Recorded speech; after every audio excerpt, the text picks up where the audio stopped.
Presented by Sandhya Entertainment.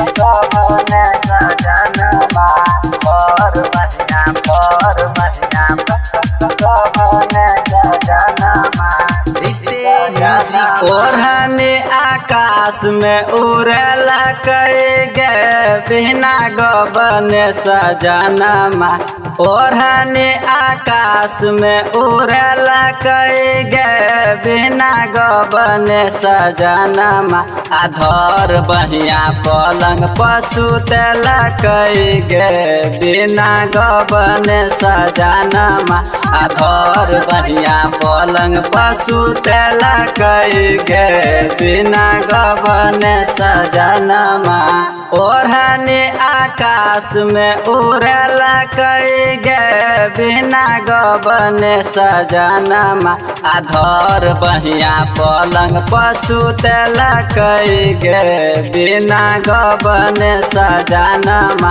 अधर बहिया पलंग पसुतला कई गे बिना गबन सजनमा। Presented by Sandhya Entertainment.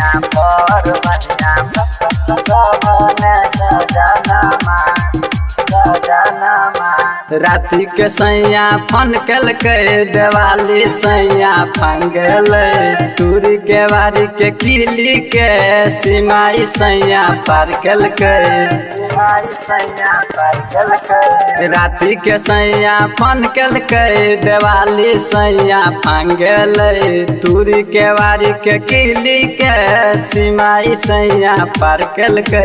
देहिया में दर्द बढ़ला कई गे बिना गबन सजनमा। आ देहिया में दर्द बढ़ला कई गे बिना गबन सजनमा।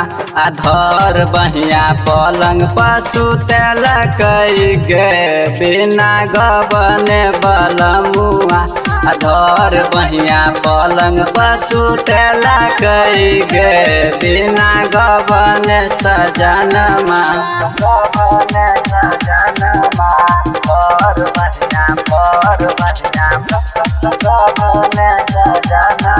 Presented by Sandhya Entertainment.